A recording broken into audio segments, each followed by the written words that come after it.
cold outside, maybe it's raining. You make a little hot chocolate and want to snug up with a cozy Otome game. I've got you covered, be it relaxing story, relaxing gameplay, or an overall relaxing atmosphere. Those games should be perfect for a cozy gaming evening. First we start with games with a relaxing plot. And one with almost no plot, but more funny and steamy character interactions is Shinobi Koyutsutsu. I've talked about this game in my list of steamy games, but this can also be an immensely relaxing game, as nothing bad happens, or not even anything at all. Because you're going to this ninja school because of your Medo powers, that as soon as you blush, you emit Medo powers that makes the guys around you fall in love with you. So it's just fun school life with your harem, with a bit of simple plot at the end of each route. But for more, I recommend watching my full review.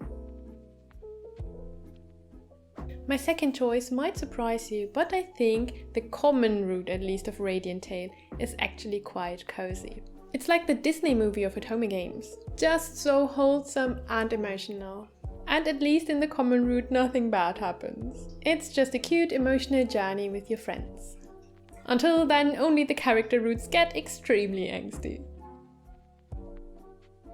The next choice with the relaxing plot is Tricolite Eyes by the Triangle Project. And this Japanese-only game you can choose between three sisters who are swarmed by their two respective allies. And all of the sisters have magical powers. They can level up the stats of a person, but as a side effect, for the next couple of minutes, that person will act as if they are in love with her. This of course provokes some fake romantic scenes and slightly silly plot. But it's all slice of life with cute and wholesome characters, who of course have their little, yet in the end, slightly uneventful backstory to provoke a little drama. But it's nothing serious and even slightly superficial.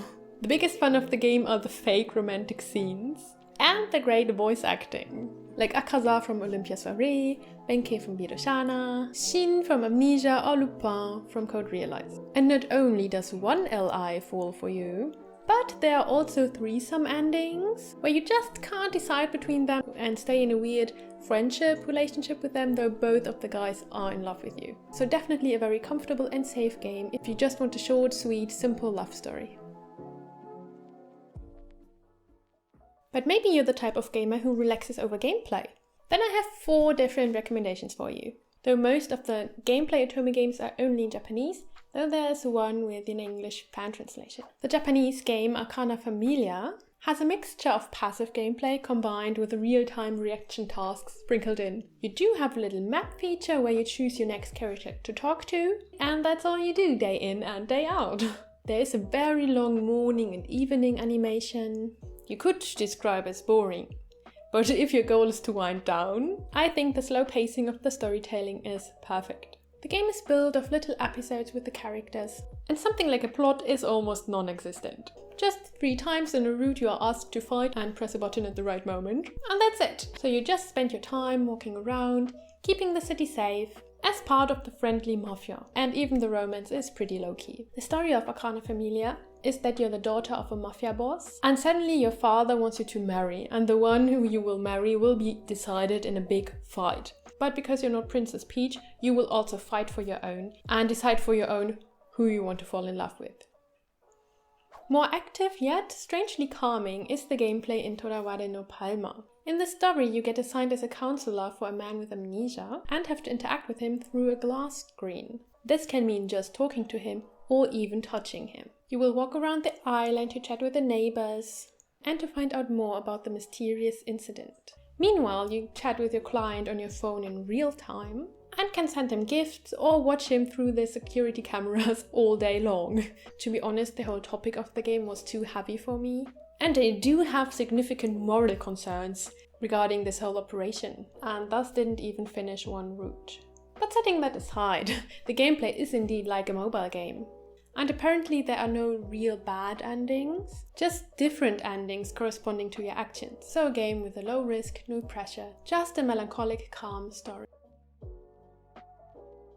More on the classical gameplay side, we have Brothers Conflict. I guess most of you know the anime, and maybe you're also interested in the Otome game, which luckily also has a fan translation now. In Brothers Conflict, you suddenly move in together with your new step-brothers 13 in total, and have to schedule your weeks by choosing what to do and who to spend time with.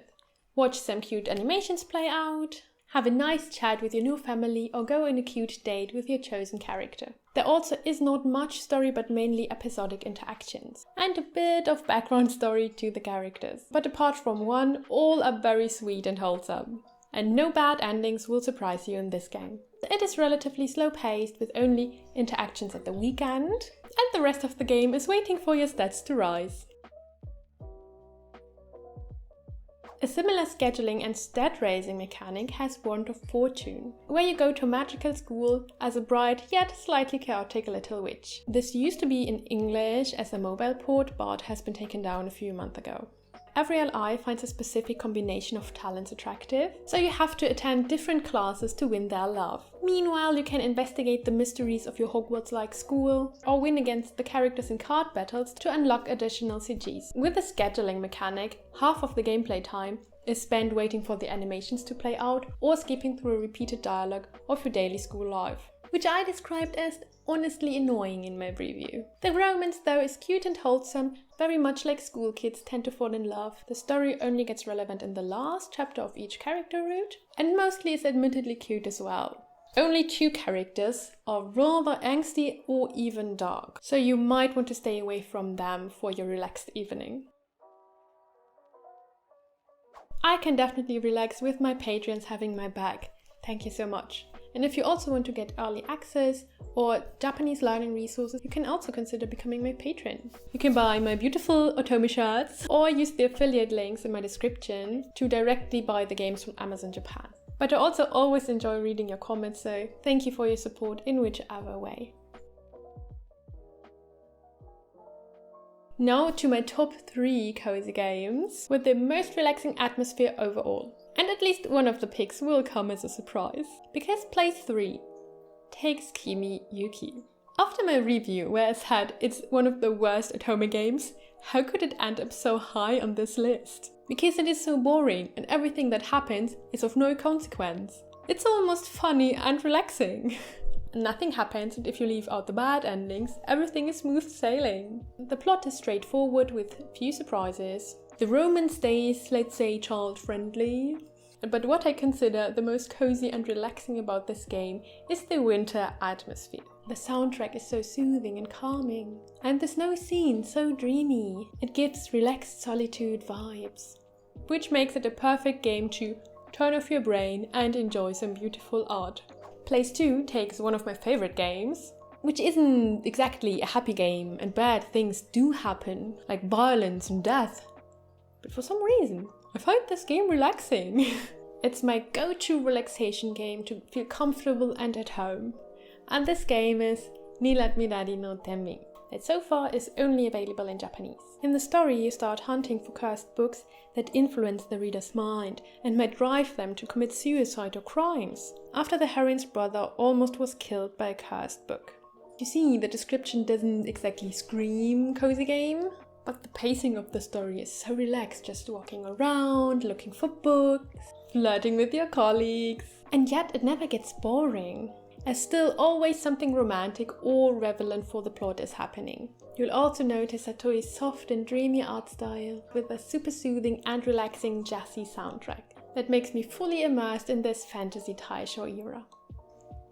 But the winner of all Otome games, the coziest Otome game of all, is indeed a happy, light-hearted game, with a slice-of-life setting and only cute and wholesome characters, without bad endings or anything bad happening in this game. The game is fluffy like a dandelion and also helped me through a bit of harder times. And that is the Japanese-only game Yunohana Spring. I already said it in my review that it's so cozy and wholesome. You help out in a ryokan, tending to the needs of the guests, and having the best meet-cutes and dates with the other characters. The game features warm stories about families or the warmth of friendship, as well as the cutest romantic scenes, like falling on top of each other, kabedoning, or it conveys the feelings of nervousness on a first date. The game and its characters feel so real, you'll likely be reminded of your own first time falling in love, your own first date. The sweet, honest nature of the characters and the stories of the Japanese inn will surely make your heart feel warmer than any fire could ever accomplish. And if you want to find out more about the games, I have my reviews linked in the description, and watch the next video to find out my all-time favorite routes I just always come back to.